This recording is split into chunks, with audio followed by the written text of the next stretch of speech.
The monthly board meeting. Here. Yeah.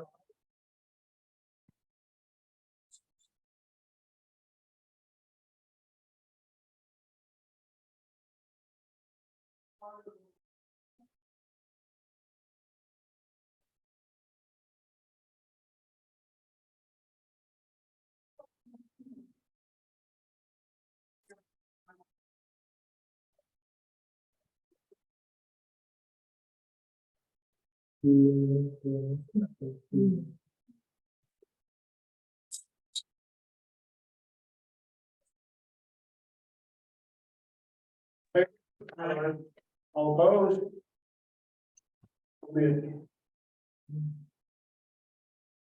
I'm working on the sound. Michael, sing a song while we're waiting. Actually, it's whatever you did, you fixed it. Well, We always look at each month, kind of what we can highlight and kind of what's been going on during the month. There's so many great things. I just wanted to comment on. We've been seeing so many great reviews and comments on the condition of our course and our staff and quality and quantity of those bids being offered to members. People are talking about how busy it is around, the clubhouse these days. And one that particularly, stuck with me is one member has said, it's just great to see all the changes that the members have supported. Now they're starting to see some of those changes, going on. So, just encourage that if you have any ideas, you think, other things you'd like to see, just encourage you to speak up and complete the surveys, get your input and get involved, because it is a great time in Prairie Park's history and a great time to be here. As we're all busy in our golfing activities, great months, getting some great weather for it. I just want to let you know the board, the management team is working on some key issues for preparing for our future activities. The nominating committee has done a great job finding a full slate of board members, candidates for the board, and they'll be announced in September. The long range planning committee is preparing to present some additional projects for your approval, and that'll be coming out in announced in September and coming out for approval in October. So we'll need your input back. And the finance committee is already working on developing the assumptions for the 2024 budgeting. And I would say it's a much easier process these days than maybe in the past. And again, I would just encourage you, as busy as the club is, that if you're thinking about the fall weather coming up and the holiday seasons, please reach out and make some reservations and schedule your activities so the team can get it on the calendar and they have space for you. So appreciate just look ahead. Gary, Ted has a question for you. Okay. Hey, Gary, real quick one. So, so your point about people speaking up if they have ideas is really good. I'm glad you said that. And I think one point, I don't know how we make that point to people who aren't on the meeting here, the very few people who join here, is that if they have ideas, it's way better to work those ideas through the committees rather than stopping board members and dropping ideas on them. That's easy to do. Actually thinking through an idea and what it take to execute through a committee is a really good way to do it if people can do that. I appreciate that, Deb. That's exactly right.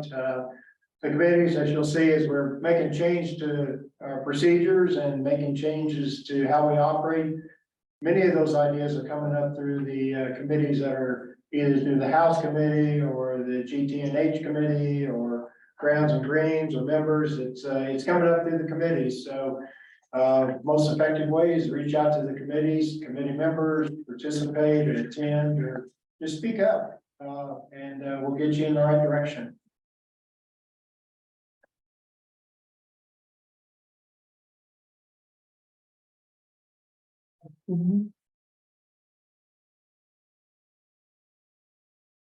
Any update here are the key decisions or votes that we've made since the last meeting last monthly meeting? Bob? Yeah, you'll see on the screen, we approved 3 authorizations for expenditure over the last few weeks, including one earlier today.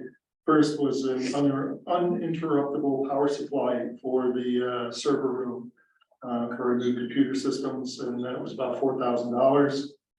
We also approved fireplace repair, which will be taking place on the main fireplace by the main entry in a couple of weeks on a Monday, Tuesday. Complicated process, and that was a $5,000 expenditure. And then finally, we've approved engaging Club Benchmarking to do a capital reserve study and then subscribe to their capital planning system software.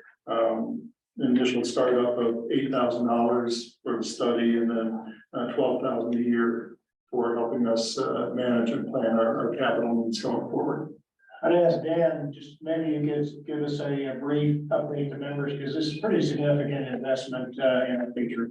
Sure, so one of the challenges that a lot of clubs have, we certainly had it here, is as far as that we didn't really have, the resources for many years to really properly maintain our facility and keep up with the repair and replacement of our asset base. So really I would say there's 2 key phases to what this service and software does for us.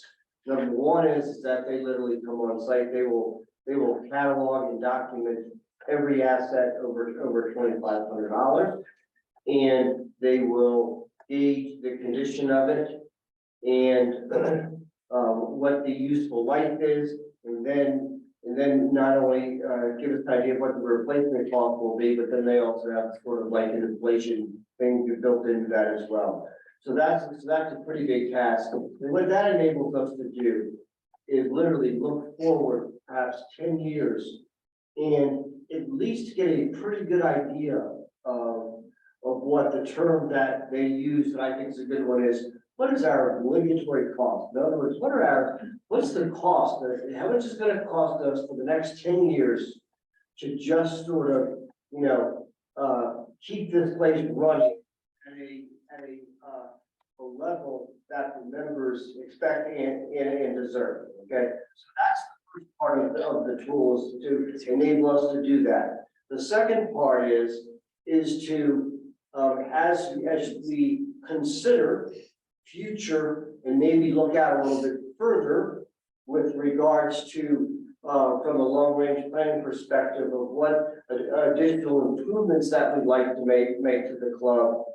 And so that's sort of layered on top of these obligatory expenses. And so you get a picture of like, wow, when you have these obligatory expenses and things that you'd like to do, what are you talking about for the next 10 years? And what might be the most effective way for the members to pay for that? Okay. And so the key thing that it does is it makes this sort of asset review and capital planning process, systemic and built into our operational cadence, if you will, rather than episodic, where when we have something like the parking lot where we energize and get, and do that on a sort of a one-off basis. So this will be a continuous process, right? And the other key thing I think that was very, important to us in improving this is that this will help provide a structure and framework, not just for the current board, but for future boards to come.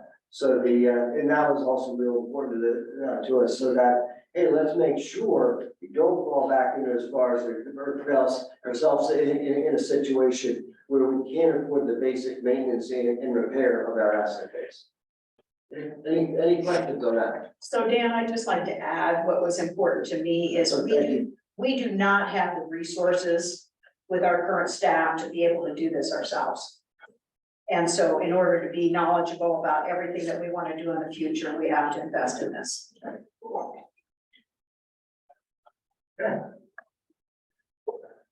LRP? We don't have anything, sorry, it's deleted on ours. Right. Oh, you certainly can. Very good. As I think many of you have recognized, there's been a lot of things that have happened around the club this year.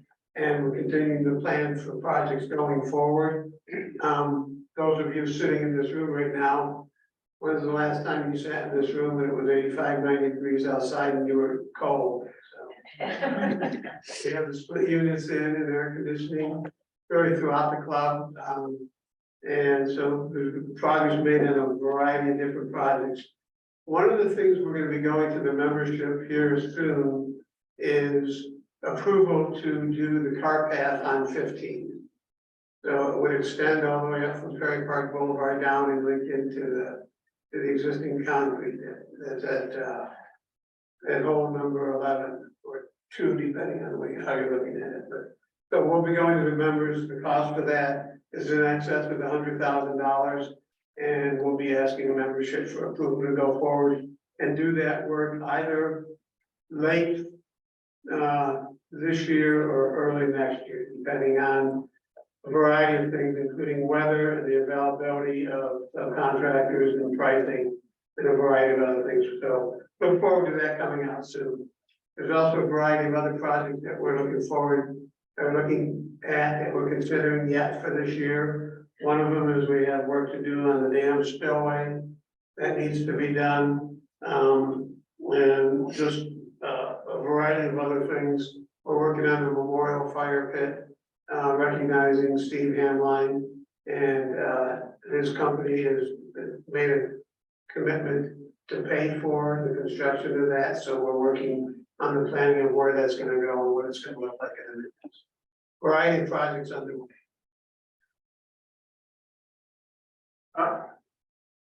Yeah, sorry, I was answering a Ted question. Okay. All right, Lori, club controller for everybody online and gonna stand in the back of our place is cool. So there's not a lot through the month of July to say that's new that I haven't said in the last 3 months. We're 7 months in, we're ahead of our budget, 140,000. We've turned it over in food and beverage revenue, pro shop revenue, and then course, maintenance, manor house, admin, we're all managing our expenses pretty well. So we've seen some highlights come through, like our food and beverage net sales, so that's considering cost of goods in there too, is above budget by 51,000. Our pro shop net sales of merchandise is 10,000 ahead, also for the year. We'll be looking at the forecast. There's a forecast done in the fall, so it's through the first 7 months. We talk as a team. What do we see changes coming down? What are we going to pay for? For instance, the Compass program or other expenses maybe that we can have our departments buy to help them out through maybe next season. So as we have these funds, so that will be coming out in September. And that's really all financially update. Are there any questions? I just like to say, whoop, whoop. Well, the only other thing that I'd like to highlight is that we're also really thrilled about is that if you look on the right hand side, it's every functional area is at or above our budget. I think we're slightly behind or slightly over the manor house by 2,000, but it's, I would say, typical. We have maybe one area outperforming, one area underperforming. They sort of balance each other out. We're in the great position of that all of the key functional areas are performing well above budget. Great job to the team. Hey, Dan. So quick question on that. So it's great news. Do we have any sense of what's driving those increase? Thinking towards next year's forecast, have we just had a really good year. Does this raise the bar for next year? Things, a few things, Ted, obviously, you know, excuse me, you know, from your term on board, the most important thing is the FME number. So, and one of the reasons that looks good is I think also twofold. One in the sense as far as that our retention's been good, our resignations year to date have been under budget. And so because we actually spend a lot of time in the budget process as far as that, hey, people do leave the club, and we budget for that, right? And so, but we're below budget on that, so that's helped our FME number. The initiation fees have been strong. We still allocate 15% of the net initiation fees to the operating budget. That's helped out some. And then the other big difference is how strong, particularly the last 3 months, the F&B performance has been. They were actually a little bit behind budget as recently as May, and as you can see on the screen now they're in very, very good shape, right? Just so you know, as far as the we have some people down here all the time, some people not as much. For the year, we as a club, we sort of view F&B as a little bit more of an amenity, and so we budget for an 8% deficit in the total all in F&B budget, as you can see, which by the way, that revenue for this year will be well over, it'll be over $1 billion, and we'll do better than that this year. Okay. All right. All sounds good. Pro Shop, I'm sorry, one other thing, Pro Shop also very strong in both from a merchandise standpoint, and guest fees, and as well in the outside tournaments always help, the Monday tournaments. Yeah, that's really good. Bill Riley has a question about the current reserve fund. It is at 70,000 current cash reserve fund, unless you're talking about capital fund. Dan? No, I was talking about the operating reserve fund. Hasn't it been there for like months? Are we adding anything to it? We add at the end of the year, when the balance of the net income is known. Yeah, so Bill, we actually don't, we kind of have a sense that we sort of start to plan for what that number is going to be in December, but we actually don't physically move any money into that account until our financials are finalized at the end of the year in January. But I will tell you this, I would say that we anticipate being able to move some additional monies into the reserve fund based on our 2023 performance. Okay. Thank you. Hey Dan, did we ever set a goal for that reserve fund and kind of frame what it was there for? That always seemed like a good idea. We never got around to it when I was on the board, but I wonder if you guys were kind of bring more solidity to that idea. So Ted, I would answer that quickly as far as saying in a couple ways, because there's really sort of two parts to it. You could ask as far as to say, so is it formulaic? In other words, do we say we are going to take X% of our surplus and put it to the reserve fund? And the answer to that is no, because honestly, we want the flexibility. If we were to have a big capital project the following year, we wouldn't necessarily be tied to that. And then second, the other part of your question was with regards to the purpose of it, is that we actually we don't have it defined. Our thought is that it would cover any potential future operating losses, so to be able to avoid an assessment, right? And then the third part of your question was with regards to, do we have a target amount? The answer to that is no, but we are starting to think and work on that, so you can expect to hear more from us in the next couple of months on that. Okay, sounds good. Thanks. Dan, can I get a motion? Okay, yes, I move to approve the July financials. Second. Any discussion? All in favor? Aye. Opposed? Aye. I think it was a little late, but it's okay. Mike, it was Mike. Oh, I failed to tell you that, Mike is online, my good, and Kelly Boyd has, passed on his apologies. He was traveling and flying during the meeting, so he's not attending. All right, so we are on to our featured employee of the month. And this month it is Laney DeRoque, so no stranger to many in the room. But a lot of times we take this featured employee as a time to highlight a newer team member. Wanted to remind everybody of somebody that we have on our team that's very, very valuable and brings a whole lot to the table. So, and certainly for our newer members that may not really know Laney as well yet. So from Laney, a couple of fun facts. She was raised in Colorado Springs and attended Oklahoma State University. And she's been an assistant golf professional here at Prairie Park for 16 and a half years. So one of our longer tenured team members for sure. Her favorite aspect of Prairie Park are the people, and both the members and the team's family atmosphere. And she certainly embodies that. Hobbies and how she likes to spend time when not at work. She's a mother of two, a wife, and a caretaker to an 88-year-old mom. So the easy answer would be golf, but unfortunately, Laney doesn't play that much anymore. We're still chipping away at that. She's been out there a couple of times with you this year, Ken. And she really enjoys watching her kids pursue their passions and being with their family.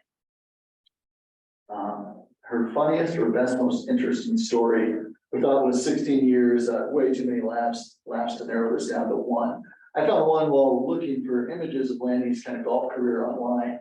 For those of you that know her daughter, Maddie, this is from Laney's time on the Junior America's Cup.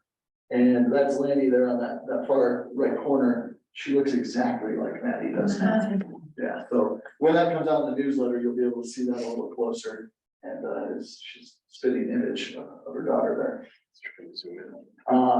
A couple thoughts from me. So Laney embodies so much of what makes Prairie Park such a special place, and she's a good representative of what that is. Her 16 years here at the club developed so many really close relationships with the members.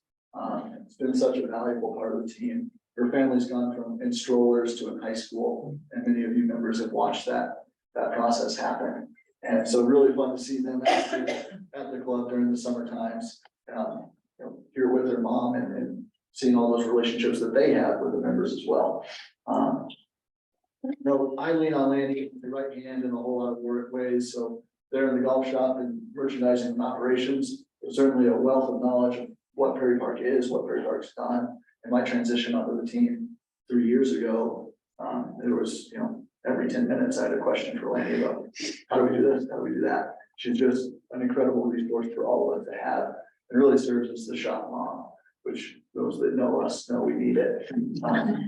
So we're grateful for that. And a reminder for those of you that maybe don't know Laney as well, it's not just a friendly face in the golf shop of S&T. Laney is one of the most accomplished female golfers to ever come from Colorado.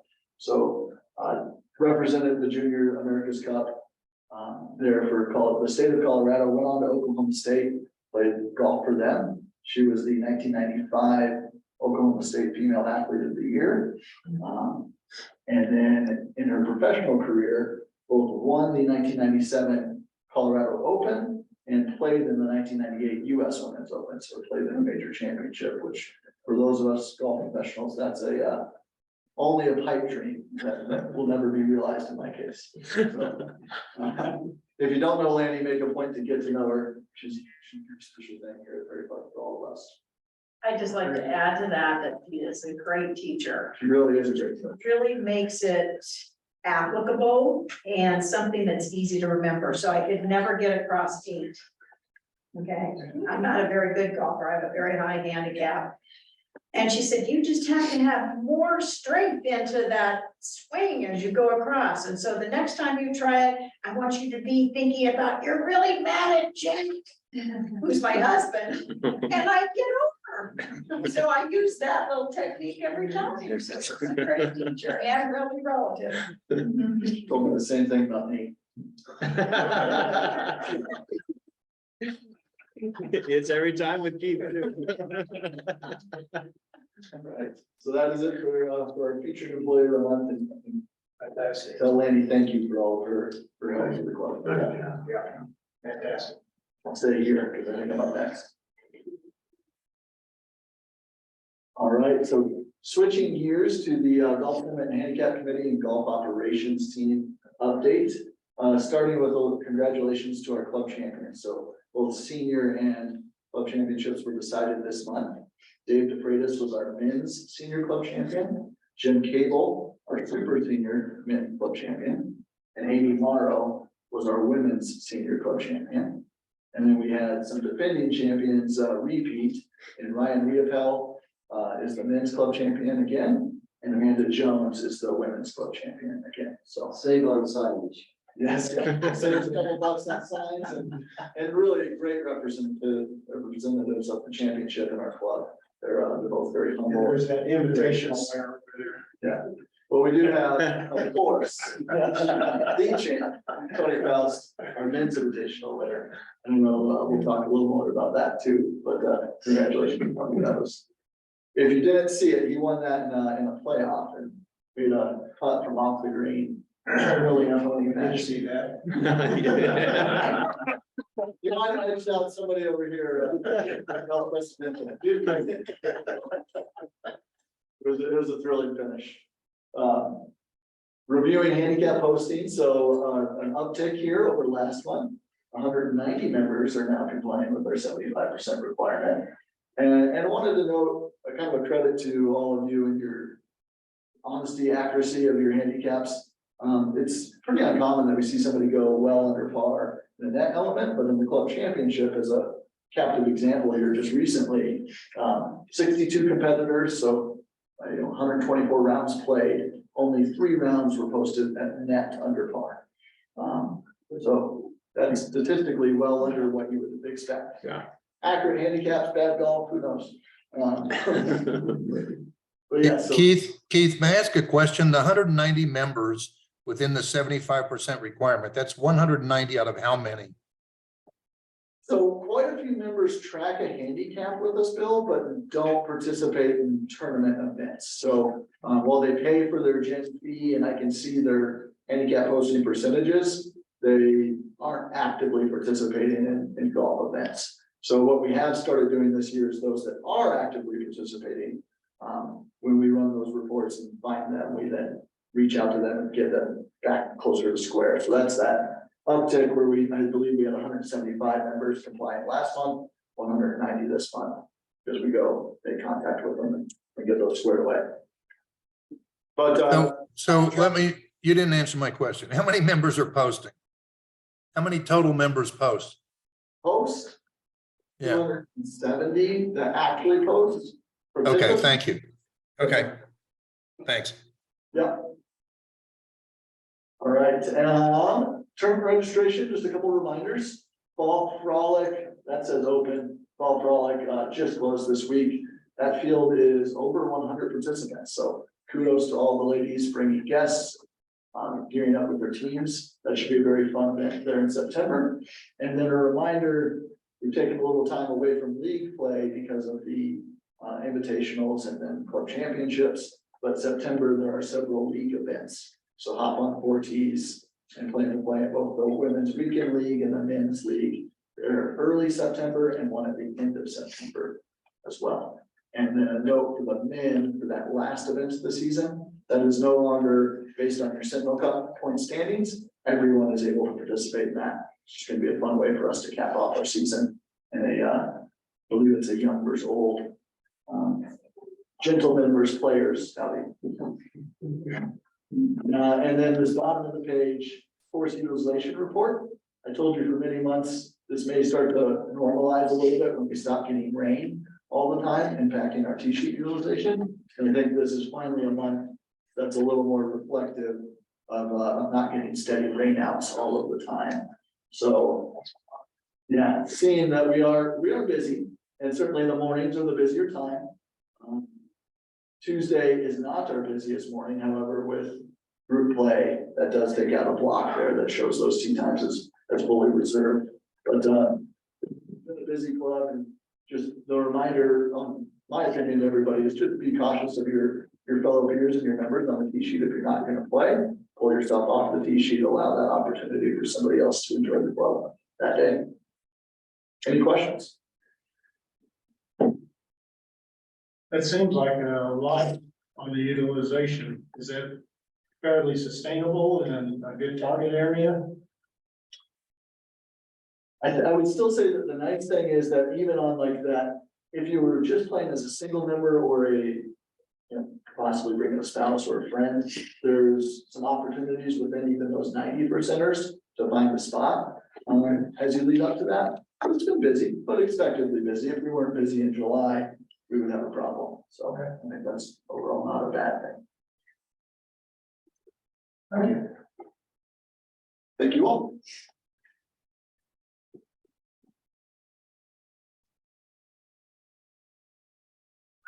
Keith, it's Jim McCown. When is an appropriate time to talk about the letter that we sent in March for the invitational? My understanding from the grounds GTNH committee, that would be discussed at this board meeting. In the member comments at the end, Gary, or do you want to address that now?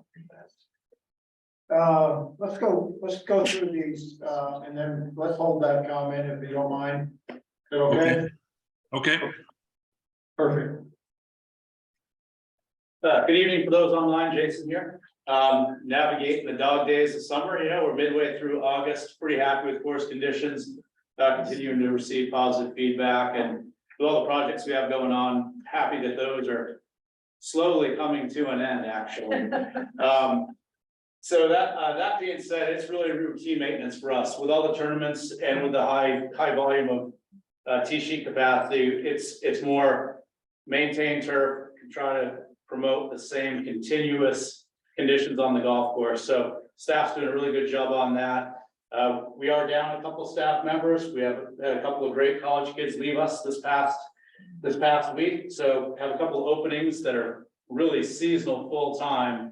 So that those would carry through to November. So if anybody happens to know anyone that's interested, we're receiving some, just minimal inquiries from our avenues. From a project perspective, putting green has been seeded. You can see a good tinge of light green grass out there. If you were to walk on it, it's definitely sparse, meaning it was seeded at the appropriate rate, but it is, you think about this, we're only about 12 days into it being seeded. And it finally establishing. So we continue to promote the density of that by like high volumes of fertility at frequent rates. Usually it takes about 16 weeks to grow a green in. So that's kind of a target number. Yes. So I'm not knowledgeable in this. There's no way to just put in a green, buy it somewhere and put it in. You can purchase sod and install it, just very expensive for that square footage. Okay. I mean, you're looking at somewhere over $25,000 to do something like that. Good to know. Yeah, Thank you. and even then, really the standard is about 6 to 8 weeks, depending on when you install that, before you could actually access it and put enough traffic, put traffic on it. Thank you. So concrete is poured, the pass will be open here pretty soon. Our golf is finishing up today with some finish work, the tie-ins. We'll get sod tomorrow, get all that batched up, and then hopefully be accessing those cart paths pretty soon. So we will have to navigate some traffic with some signs just going on to those sodded areas as it encompasses around the concrete. So we'll be manipulating some of that as you're out there. Looking forward to the Perry Park Classic coming up. Happy with the club championship, and that's really where we're at. As Mike alluded to earlier, we're actively seeking bids for number 15 cart path and building a presentation that you all will see pretty soon. Any questions? Dakota? One of the comments that I hear about is divots. Yep. So could you explain to the group about what is the process that your team does to repair that?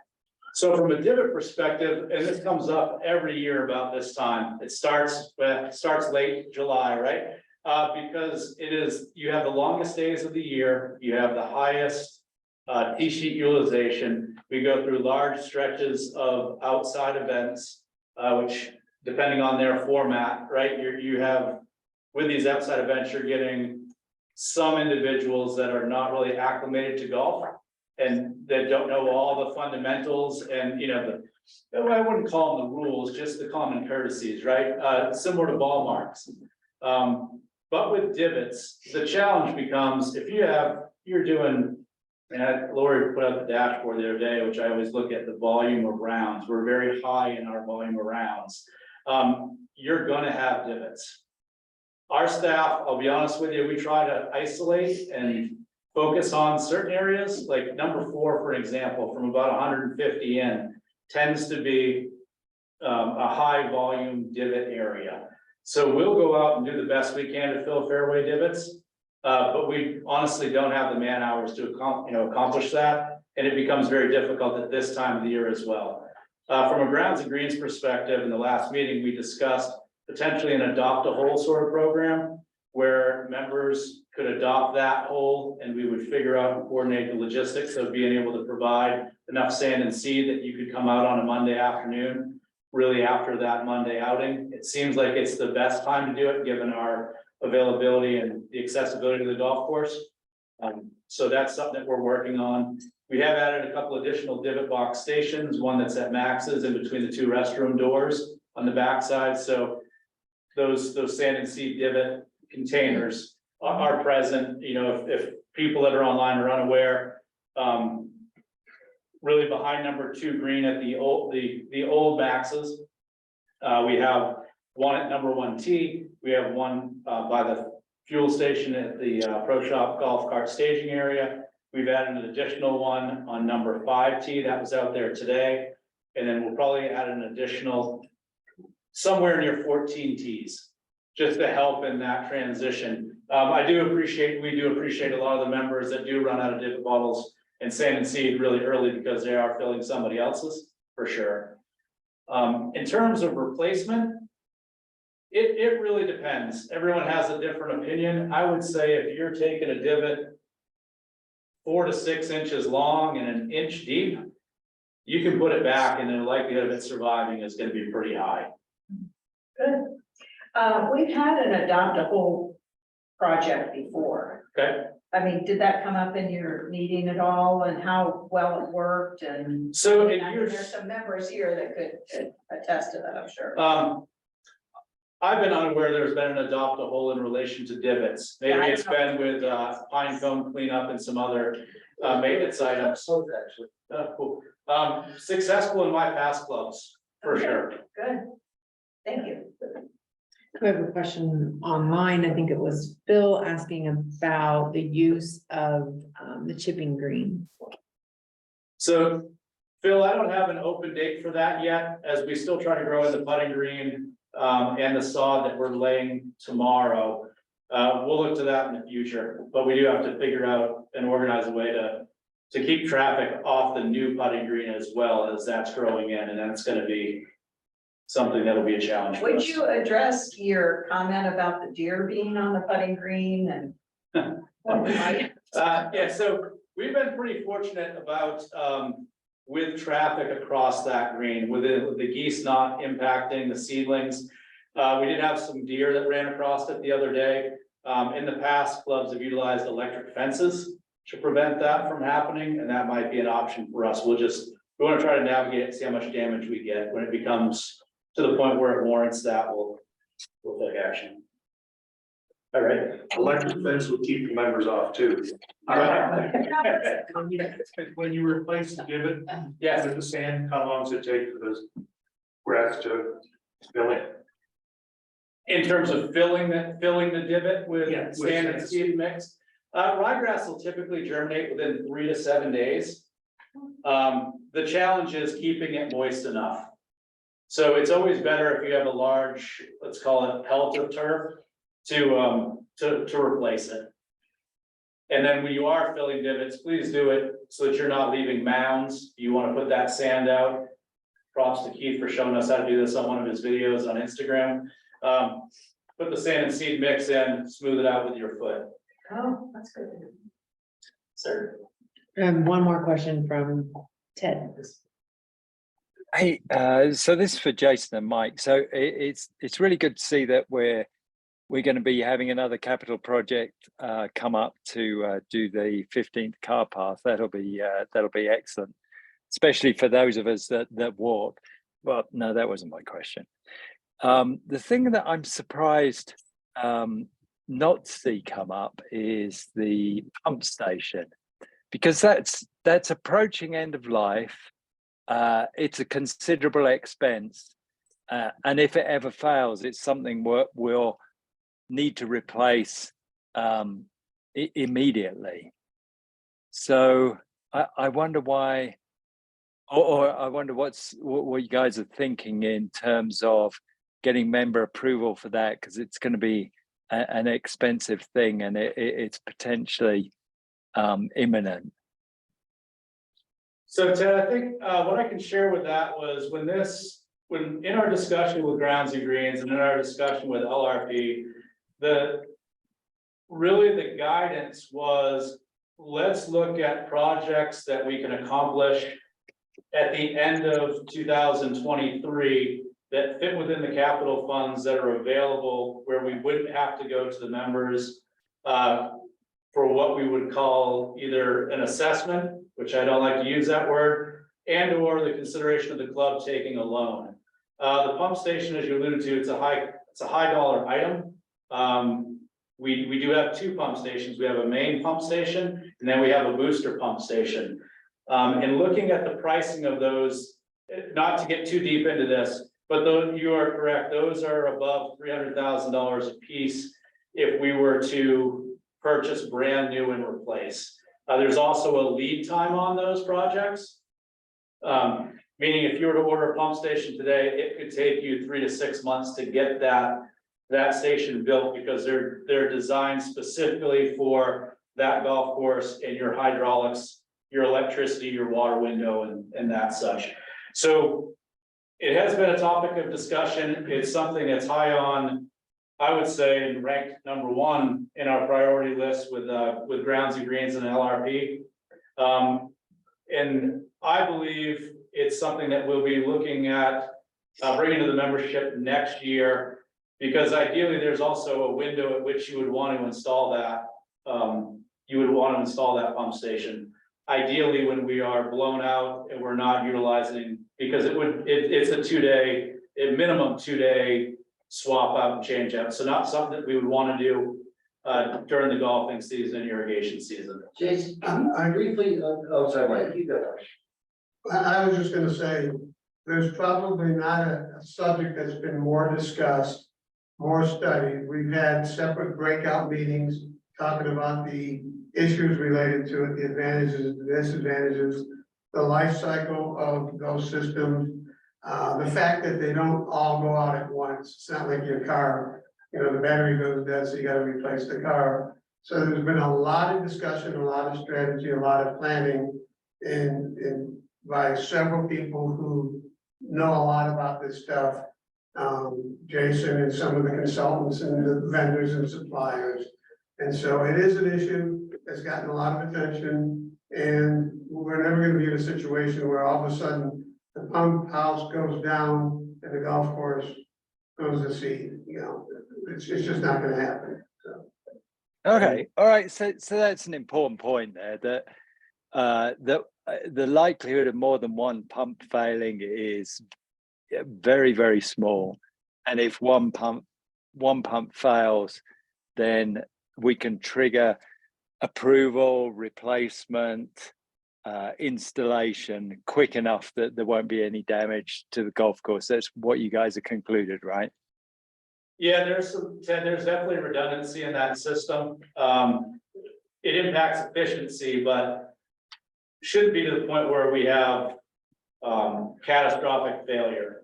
And there are pump stations that it was brought up in the lead to with LRP to put it on the docket to have an understanding of the value of it. There are pump stations out there that are running that are 40+ years old that run 365 days a year in some environments. So this is a recommended a recommended replacement range. What we wanted to be, I guess, prudent with is making sure that we weren't allocating funds and not considering this in the next 2 to 3 years as a main priority. Right, and I guess the really important thing is that you guys have an executable contingency a plan in the event that one pump fails, which is a small possibility, but the most likely possibility. Cool, that's good. I was just gonna say, could you also talk briefly, I mean, we have replaced that one key part this year, in other words, to try to mitigate even the risk of the one. Yeah, so we most recently replaced a VFD, which is a unit that helps optimize the efficiency of the pump station. And that was a key component that we had identified as truly worked beyond its end of useful life. And that we replaced the small pressure maintenance pump in the main station. And that expenditure was what? Just under $10,000. Right, so it wasn't minimal. Sounds good, thanks. Backing up to the divots again, my understanding in the past has been that we are not to put sand and seed in the tee boxes. Is that still true? Correct. Different kind of grass? It's not a different type of grass, but what we've witnessed is most members, when they do fill the divot, are just dumping it out. So you might be in the 10 to 15% that fills them actively and accurately. But it causes more damage to the reel mowers at that lower height of cut, which requires more maintenance, more grinding, and has a greater impact. So we'll still continue to manage the T divots internally. It's at every golf course I've been at, it's the best policy. Thanks.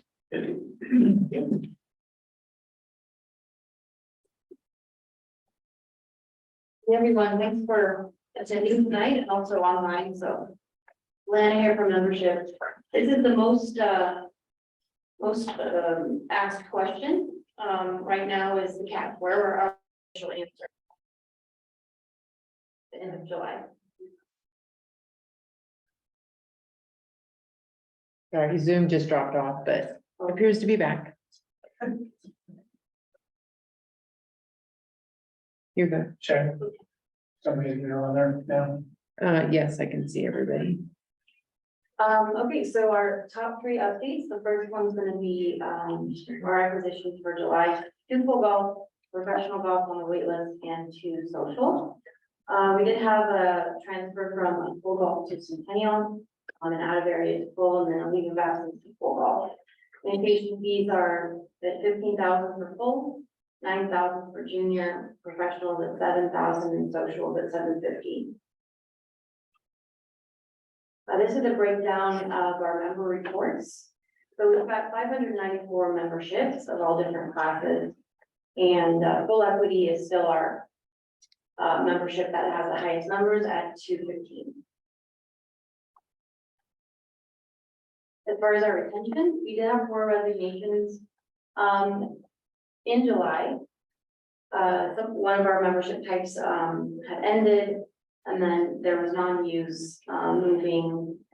We do have some resignations year to date, 21 golf and 21 social. But the next slide you can go to, that shows our resignation percentage for the year, where our goal is to not go over 10 and we're at 5, so we're a little bit ahead of budget for resignations for the year, which is great for the club. But we also love to welcome new members. Some longtime members and newer members. If you see these folks on the tee sheet, feel free to pop on and play with them or, come to our events that we have. For marketing, we did do some updates to our app. Hopefully, most of you have the app on your phone. There is a new look to it. It's a little more user-friendly. And now for those golfers out there, we're looking into right now, having when you touch the tee sheet option on your phone, that it'll go straight to the tee sheet as you, so you won't have to have a dual login. So we're working on updating that for you hopefully this will be set up by the end of September, so we'll get you guys updated on that. We're looking, into making some new drone footage, so shout out to Nate for navigating that. So we're looking into updating the website and some of our ads that we do on, social media and Google. And then, we are launching the new online reservation system sometime in September, working on the kinks, so. Any questions regarding marketing or membership? Yes? Are you looking at putting information from the weather stations that we have around the park into Onto the app, that's the first I've heard of that request. So, that's something we can look into for sure. So what would that mean? Like, if I'm gonna go play at 3 o'clock this afternoon, there would be something I can look on the app to see what the to weather's see gonna what the be? current weather is, if they live in Highlands Ranch? Yeah, that's a good point.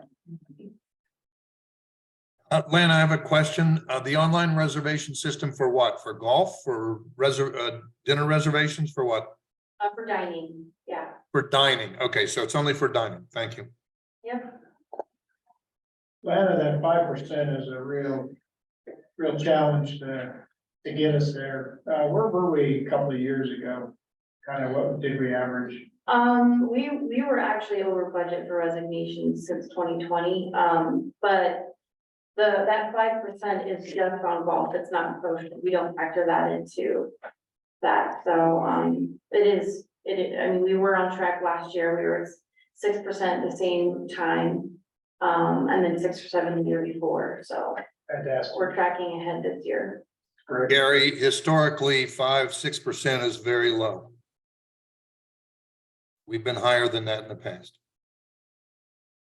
Yeah, great job by the team to kind of reach out and keep people engaged. Any questions?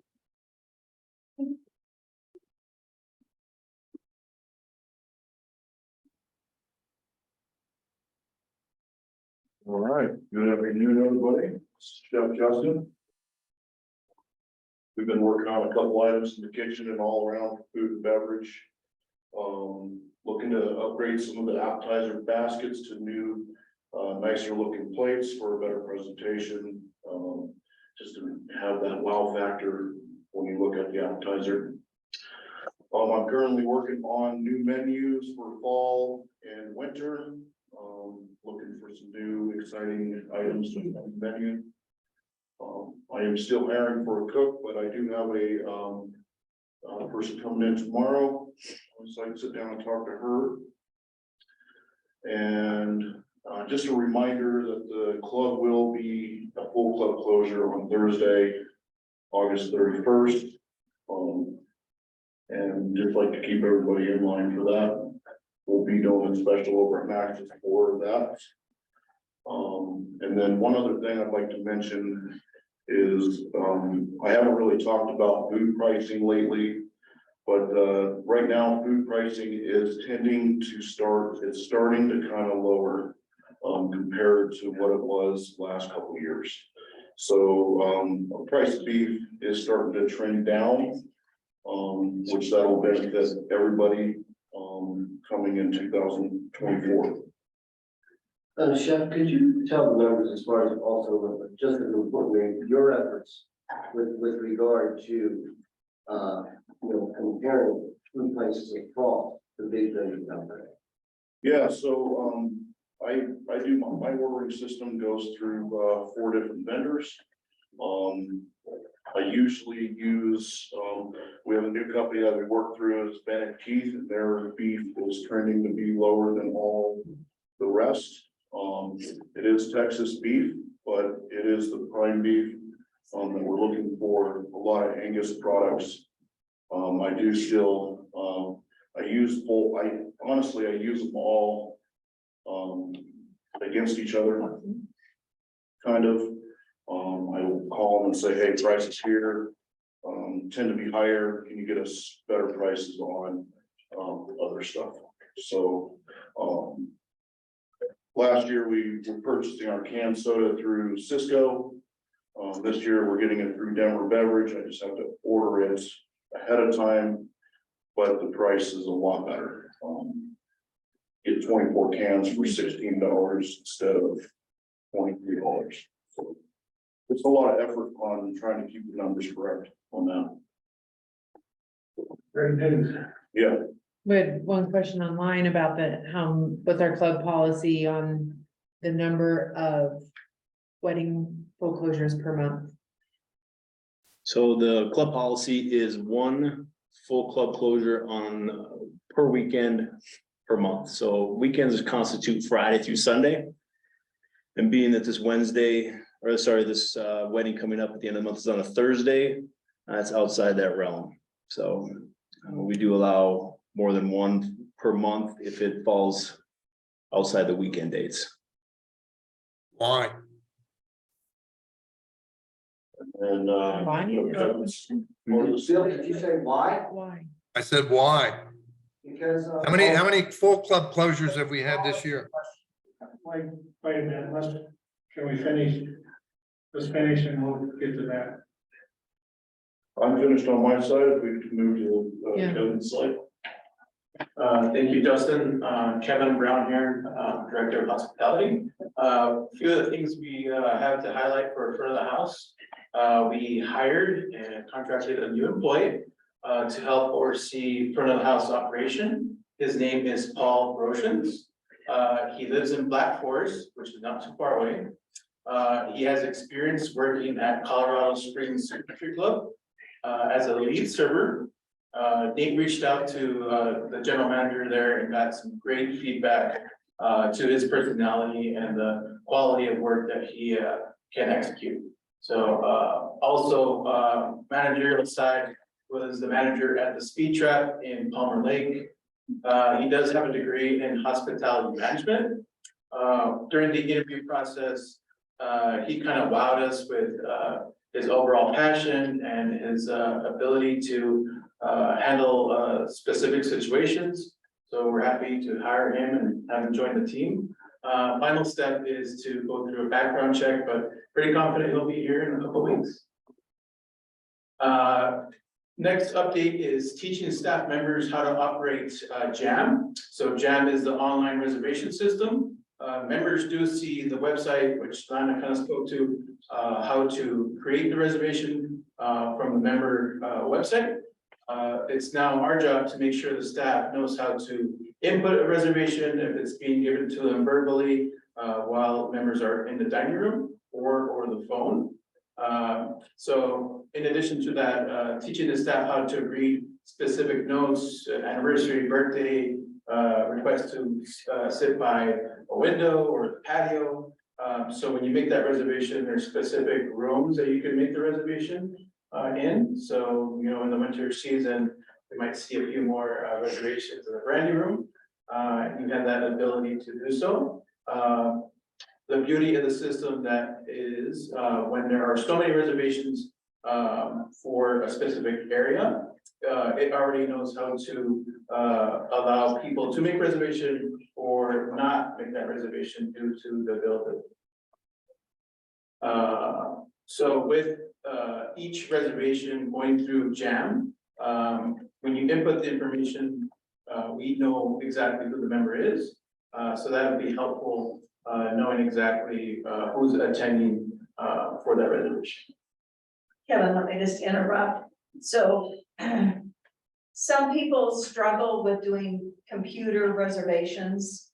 There'll still be the option of calling the club, making your reservation, and the person that answers the phone will just put it in the computer for you. So, you know, again, it's very easy to use, whether you're familiar with computers or not. Thank you, Dakota. Third note is future events. So we have a wine event coming up here in a couple weeks. We're just gonna go through some inventory that we've had on the shelf for quite some time. It's time to move on and get rid of some wine. So it's been waiting in the back for so long. Now it's time to bring it up front and sample some of it and offer it at a very, very low cost to the members. So we have that coming up. We also scheduled another comedy night. That's September 7th. Starts at 6 p.m. And we have two new comedians for that. Nancy Norman and Dr. Kevin Fitzgerald. They have YouTube links, if you guys are interested. We also have a flyer for that on the next page, if you're so kind. Nancy Norton and Kevin Fitzgerald. So if you're interested in attending, I know we have a few reservations already, so it's great to see. Ken, are you ready to sign up for two? Okay, awesome. Going back to Jam, I just wanted to let people know, I already started the process of blocking out dates for that. So that's something I've been working on behind the scenes, making sure that when we have events, you can't physically make a reservation for that space. September 7th, really looking forward to that. The first one was a big hit. And members continue to want to support those events. We'll continue to contract those. Any questions for food and beverage? Yeah, we have a couple. So Dan, do you want to answer the wedding one? Yeah, so well, actually, hey, Bill, can I make sure that I understand your question first, as far as, were you asking the question as, why would we ever have more than one on a weekend day, or why would we have one on a Thursday? If it's, as Nate said, so I wasn't quite clear on the question. Okay, so my recollection is that we used to do 2, 3, maybe 4 a year, full club closures at the most. And now we're talking about only 1 per weekend, but that excludes during the week. So and I had this conversation with Nate after I read the last Fairway Views. It seemed to me that his comments, and we spoke about this, his comments were basically supporting the number of weddings. It tried to explain that it looked to me like it was a favorable comment about how many weddings we're doing. And we seem to be doing a lot more than we did in the past, and far more full club closures. And so my question was, why are we doing them? Why are we doing full club closures during the week as well as on the weekends? So well, as we say, so really our kind of commitment to the members is that we'll only have one full club closure on a weekend, or Friday, Saturday, Sunday per month. Obviously, you know, part of your question was as far as why do we seem to have a lot more weddings. I mean, so it's really, you know, Bill, it's kind of a balancing act as far as, is the inconvenience to the members, is it worth it from a financial perspective? And just to give you like one quick data point, on July 25th, we had a full club closure, and for that we got a $9,000 site fee, and then we also had about a 45% margin on what I'll call the day of wedding expenses, which was so we made another $6,000. So for that one wedding, we made $15,000 in profit, right? So in other words, honestly, I mean, I'm comfortable saying is that you know, if you want to say typically, and actually I wouldn't count Sundays. If there's 8 Friday, Saturdays in a given month, one of those, if we're inconveniencing the members, is worth it when we make that kind of money. With regards to your other question, is as far as, you know, on a Thursday, I mean, I think that's always a judgment call. I think really Nate sort of makes that call, but again, it's going to be kind of based on, you know, that sort of same balancing act, is that we are inconveniencing the members on that night, obviously. And if we were to make, you know, how much money do we need to make? Do we make 10,000? I would imagine on that event, on that coming Thursday, we'll make more than 10,000 in profit. So as you know, Dan, I've been in your position before, and I've done explanations of why we're doing weddings and how much money we make, and I've been through the whole process. The bottom line is, what do they generate per year, net profit, and are they worth it? And it seems to me that the conversation Nate started in his Fairway Views last week or last month, whenever it was, needs more discussion. What are we doing here? What do we want to do? Are we operating the club for the members, or are we operating, I realize we need to make money, but there's a line here, and what do we want to do? Yeah, so Bill, I think that's a fair question. You know, because then as far as it's the trade-offs, as far as for the things that we want for the club, right? You know, so to answer your question, just on non-member events so far this year, our profit on it has been 78K through July, and we have a somewhat busy August and September. So, you know, I'll say it this way, our budget, all in for the year, we budgeted a 70K surplus, right?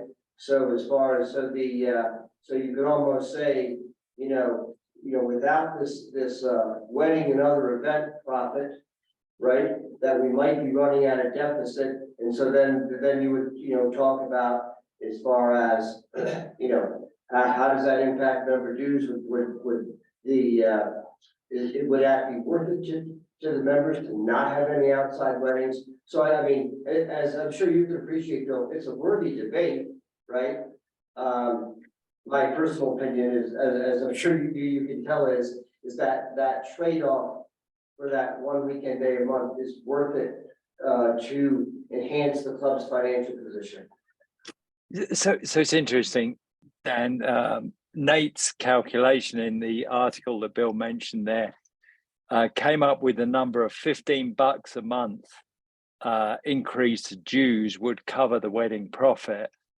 You know, to me, that's a really, I would have, off the top of my head, I would have given the same line as you, that we make a decent amount of profit, but $15 a head per month for members to do away with the interference with weddings. I think that's a really interesting question. I'm not sure what the answer would be from the membership in general. So I'm going to play devil's advocate here on one thing. And I have an issue with how many weddings we're doing and the fact that it's creeping up. But Ken just well, hold on. let me finish. No, don't jump on. You jumped on my point. My point was the $15 is kind of an interesting in the balance number. Let me interrupt. I think these are all great discussions to have. I think we need to get your input, and I just welcome you to have the discussion with Dan, kind of offline. We can set up a time for you to have the discussion. I don't think it's appropriate for us to just keep on debating this during the meeting. But it is, let's bring it back to the finance committee and let's have a discussion, and then we can consider that in our budget going forward. I would appreciate it. Hopefully you'd understand we want to kind of get good facts in front of everybody, and then we can bring it to the finance committee for their consideration. So is that okay with the members? Yeah, no, I think it's a good idea. Okay, thank you, guys. There was one other question out there. There's a question, I don't know. Yeah, there was a question about how to pay, why do we pay the plus on bottle purchases from vendors?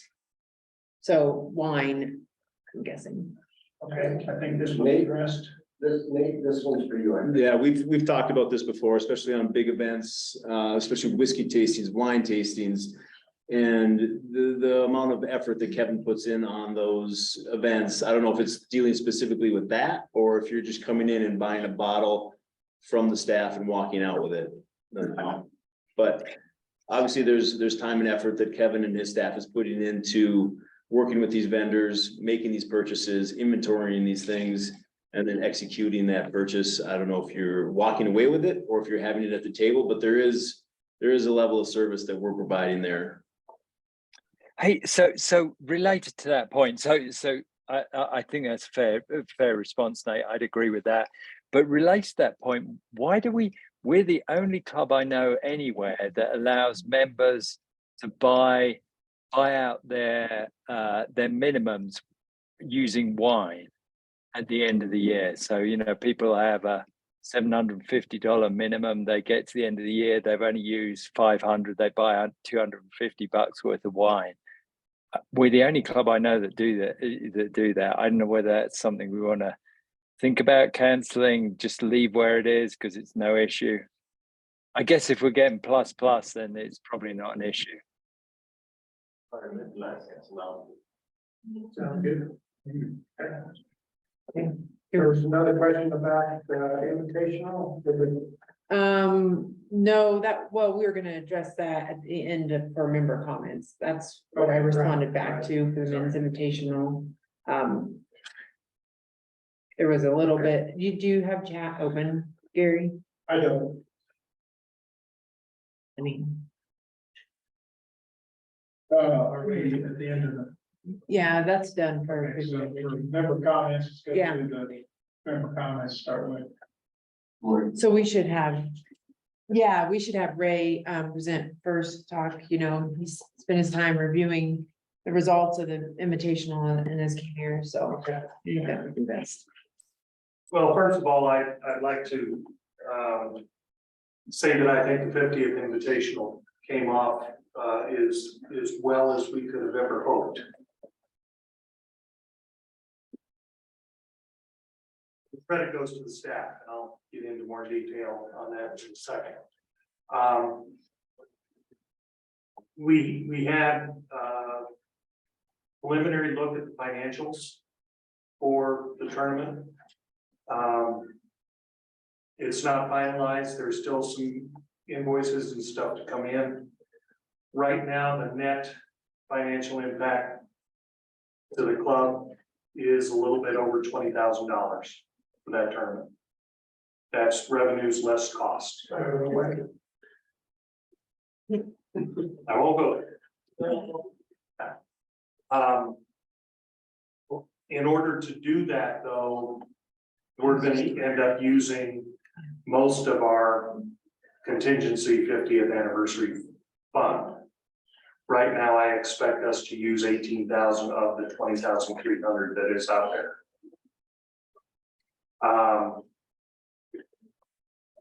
Bottom line, the tournament came off, and it came off because of the team of managers that y'all have put together.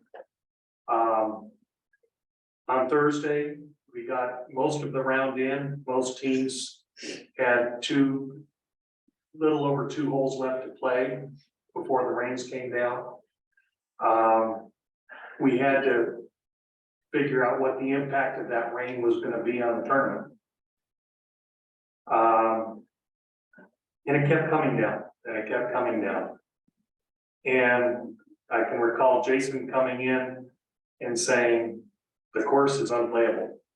Rivers were coming down 9, 10. Who knows what's going on in the back that we can't see. So then the other parts of your team came together, figured out how we were going to get the tournament in. And we finished Thursday's round on Friday morning. We got the full Friday tournament in. We converted the Thursday and Friday shootouts to a Friday shootout for everybody, and then the winners on Saturday.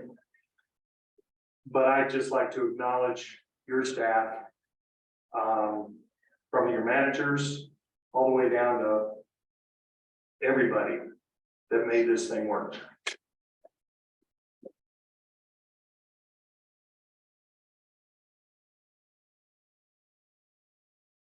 So financially, I think this year we'll have done better than we have for the previous couple of years. But that's because we spent a lot of the contingency fund to do extra things for this year that we didn't in the past. We did only have 3 positions that were made available to the open process. And I think the gist of that is we had so many members that said they were sticking on, they were doing whatever they wanted to play in the 50th. Right. So there was a little bit of marketing going on in previous years indicating we were going to try to make the 50th special. And I think it was. We appreciate your leadership over the years. Hopefully you stay involved one way or the other. Oh, I will. And I would say that I know you sent out a survey out on it, and I appreciate that information. We'll get back into GT&H. It was due back deadline today. And we appreciate that, and I know that GT&H is gonna be looking at your tournament, all the tournaments, and making recommendations for next year on how we manage tournaments and just make sure that they're all kind of consistently delivering the products that we want. And we, again, though, I would really appreciate all your involvement and your help and your guidance and leadership on that. Here's your rating.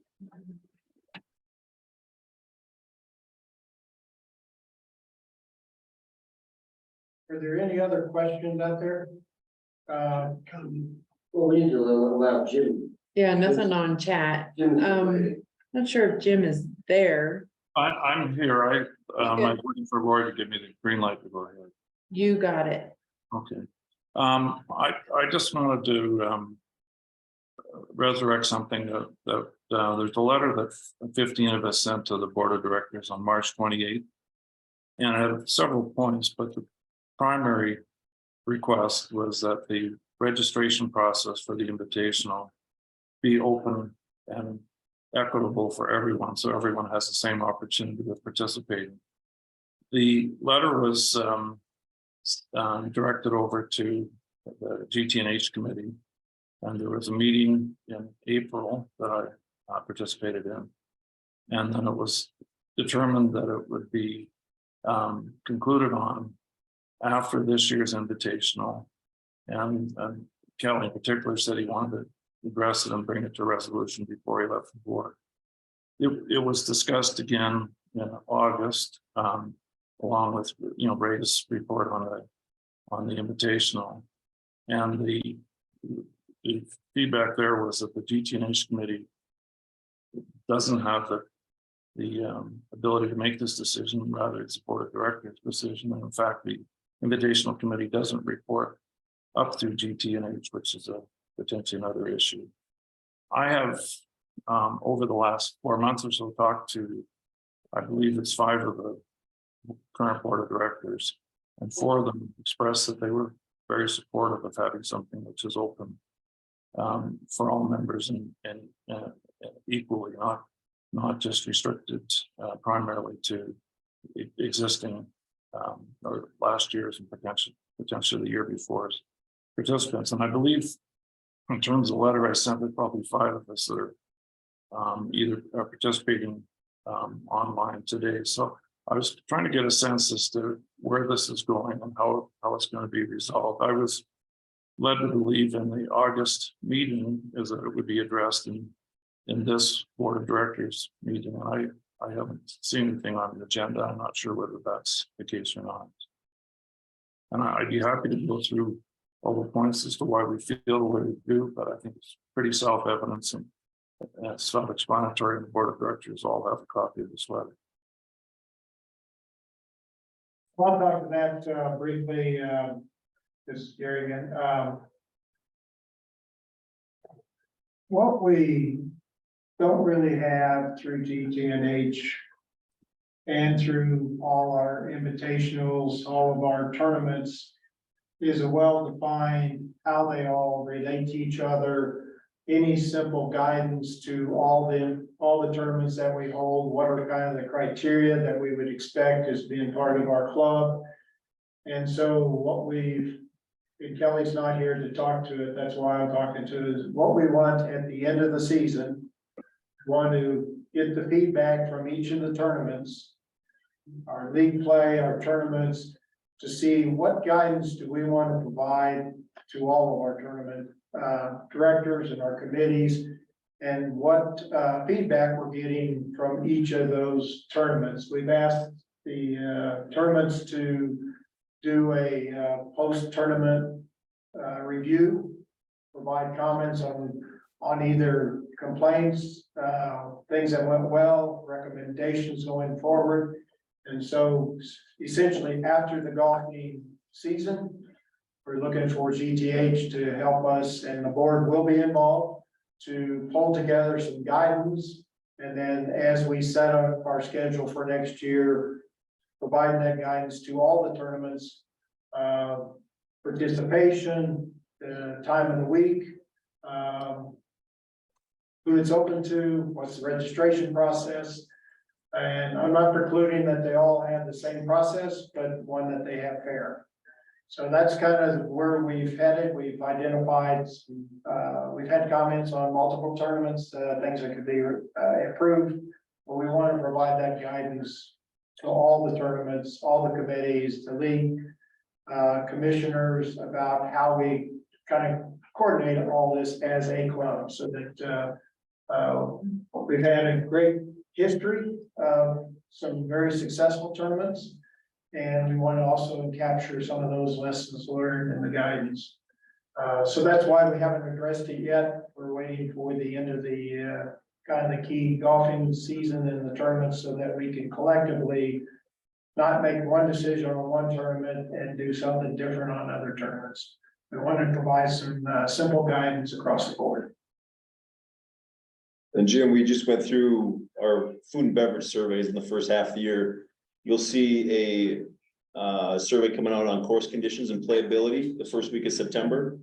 And our last survey of the year for the membership will be in direct relation to that, with golf tournaments, pro shop, selection. So we're going to probably incorporate some questions within that survey as well, so you can offer some feedback there as well.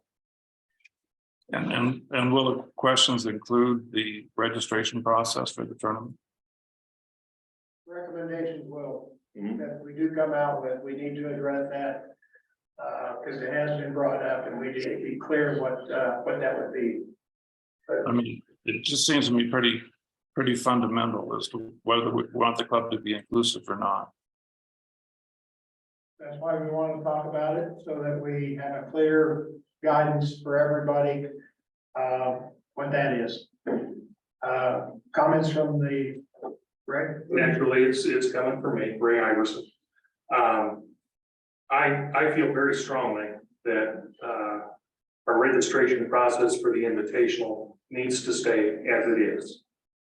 The tournament has been built and has become very successful because of the traditions that were established when we've had people come year after year, and they've been given an opportunity to get back in.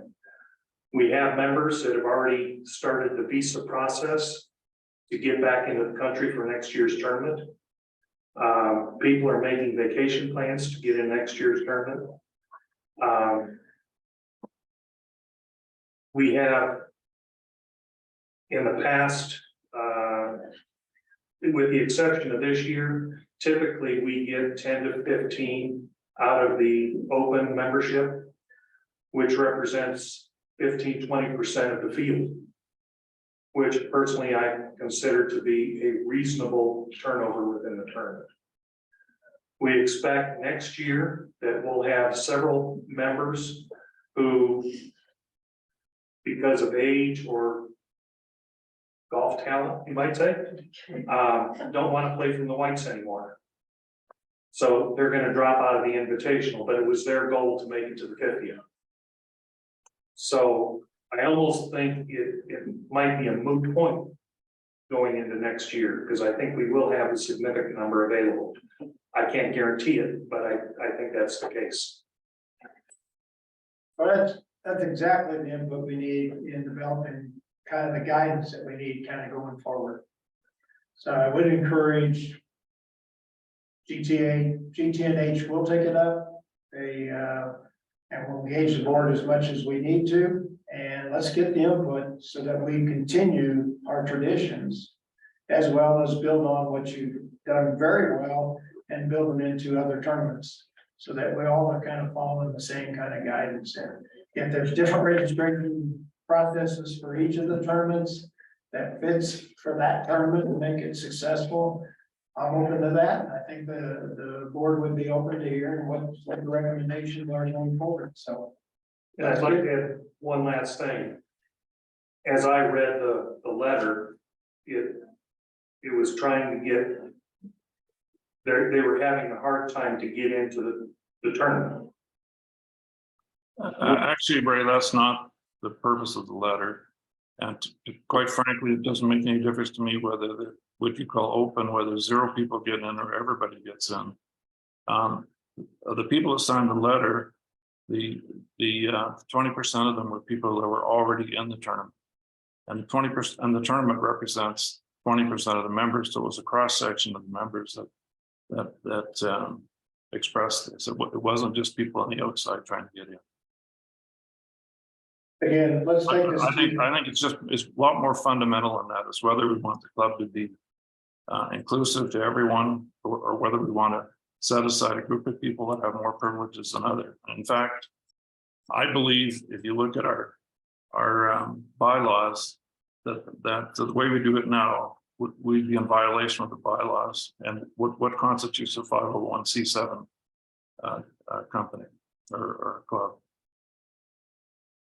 Again, let's take this debate.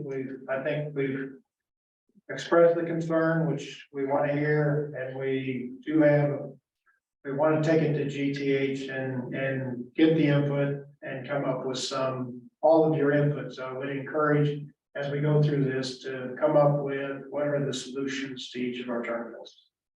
So let's take it to our GTH and get the input so you can really work the issues. Well, I'm okay with that, except I was getting the message they don't view this as their responsibility. We're taking that on. I have a question, Gary. Is this decision going to be made with the existing board, or are you going to bring the new people in and let them make the decision?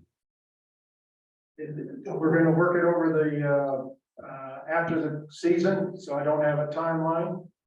And if it's before October, it'd be the existing board members. If it's after the timeline, it'd be the new board members. But we're going to come up with a consistent approach so that we're all comfortable that we're doing the right thing. But we want your input, and need to sit down and work it together. Come up with all the tournaments, the direction we want to go. We've got to work together as a team, as a club. We have some other members here in the audience. Was there any comments, any questions? I'd like to comment about this invitational thing. I've been a participant and supported and played in it consecutively for 44 years. And to think that I might be eliminated next year because of the lottery or whatever is just my opinion. Could you identify yourself, please? Don Marlowe. Thank you. No? I'm Tony Faust, and I played in not as long as Tom, but 37 of them. And I think the process for this tournament is different than the other tournaments you're talking about.